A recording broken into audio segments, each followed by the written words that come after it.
याद होगा कि कल 5 बजे हमने एक इवेंट की थी जिसमें हमने आत्मदाह की चेतावनी दी थी, अगर आज हमारी बात नहीं सुनी जाती तो हम लोग 18 मई को आत्मदाह करूँगा।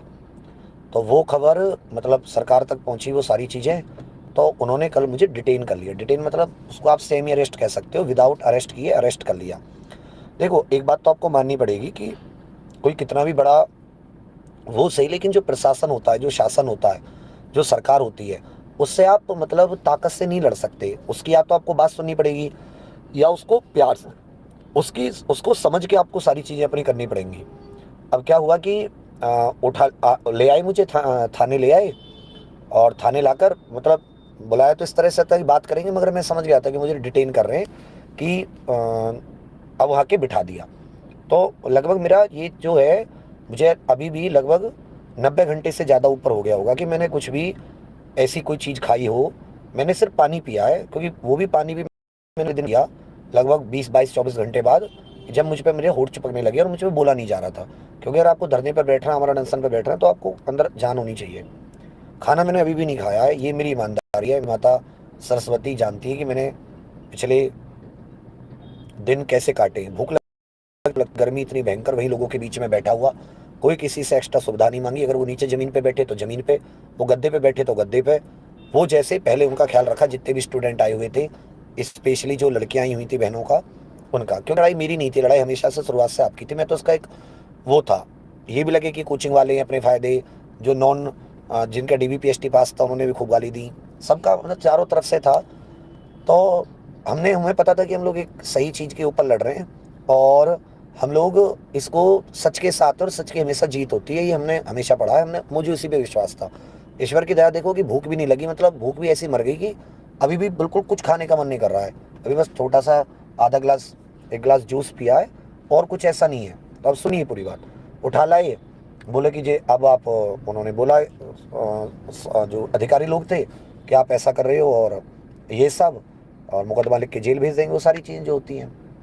तो हम बोले कि सर इसका तो, फिर बोले कुछ खा लो। मैं बोला नहीं जी, मैं अनशन पे हूँ, मैं कुछ खाऊंगा नहीं। इधर क्या थी दुनिया, बहुत सारे स्टूडेंट्स हैं पूरे लखनऊ में, ऐसा कोई थाना चौकी नहीं है जहाँ एग्जामपुर के स्टूडेंट्स ना हो, मुझसे बड़े स्टूडेंट्स ना हो। बहुत सारी संख्या में अपने वो स्टूडेंट भी आ रहे हैं बहुत, कि सर ये खा लो, ये खा लो, ये खा लो। बोला नहीं बच्चा, मैं मतलब अनशन पे हूँ, मैं नहीं खाऊंगा। पूरी रात हो गई, खूब मच्छर लगे, खूब इतना मतलब पिछले मतलब ऐसा लगभग मुझे अच्छे से याद है, पिछले 5-6 सालों में मतलब इतने ज़्यादा कष्ट मैंने एक रात में कभी नहीं सही जितने मैंने 4 दिनों में सही है।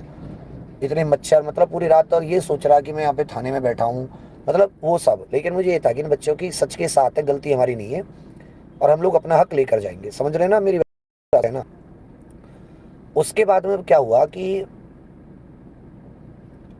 हमने कहा कि अब उनको लगा कि ये SIT मतलब वो भी नहीं छोड़ेंगे, धरना भी नहीं छोड़ेंगे। तो और तबीयत मेरी सुबह थोड़ी सी, तो मुझे हॉस्पिटल में भी एडमिट किया गया। तो मेरा जो ग्लूकोज लेवल था वो सुबह 62 था। मेरा ग्लूकोज लेवल है वो लगभग सुबह 62 जा चुका था।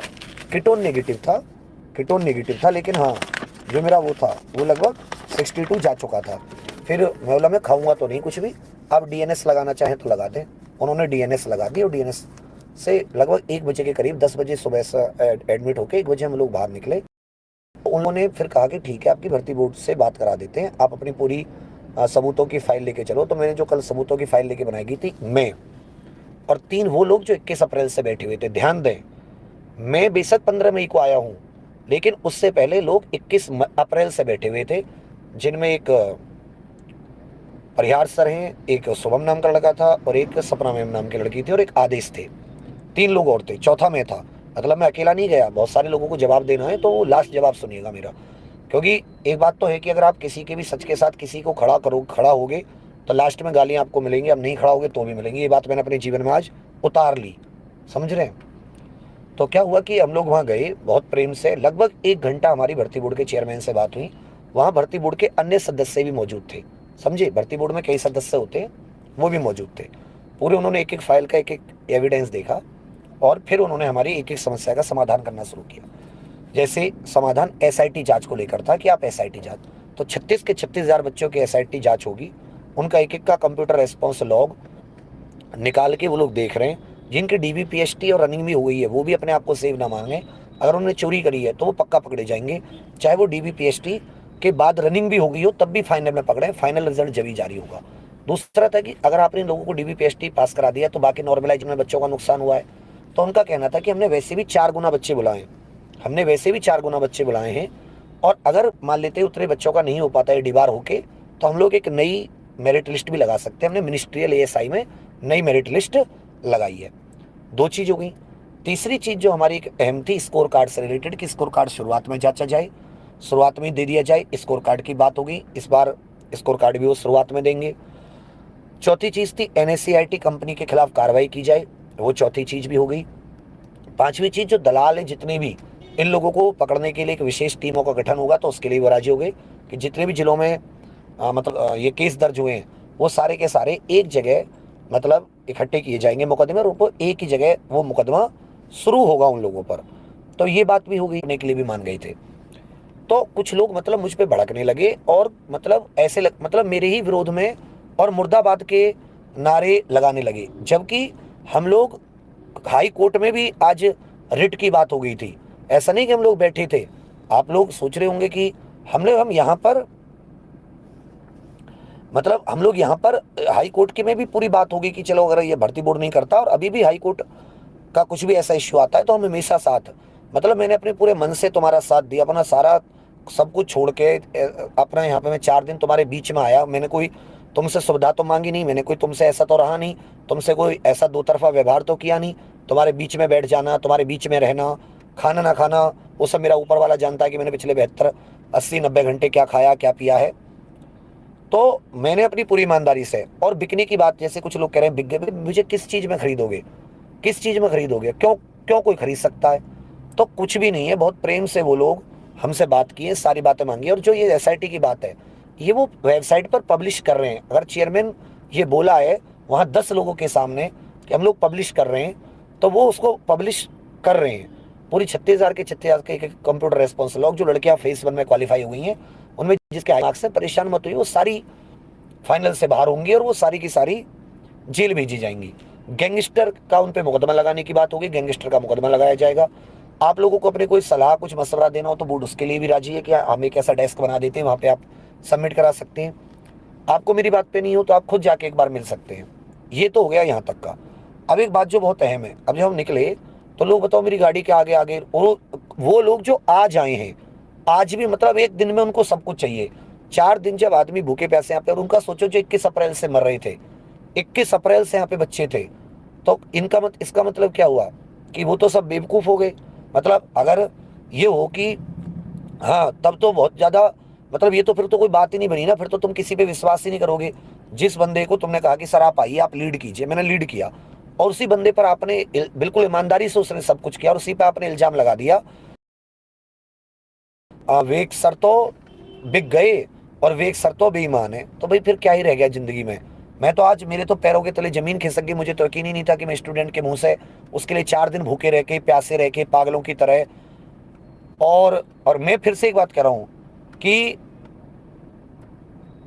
मुझे उसका एक वो नहीं है। शिवम यादव, शायद तू होता तो शायद तू भी यही, मतलब अगर तू होता ना भाई तो तुझे भी ये सबके लिए यही लगता है। अब मैं बिक गया तो बिक गया, मैं उसमें क्या कर सकता हूँ। तुम्हारी सोच या तुम्हारी चित तो नहीं बदल सकता मैं। हाँ, ये होता ना कि मैं तुम्हारी नौकरी लगवा के तुम्हारे हाथ में भर्ती बोर्ड से तुम सबका वो ले आता ज्वाइनिंग लेटर, तो मैं तुम्हारा भगवान होता। तुम्हारा ज्वाइनिंग लेटर नहीं ला पाया।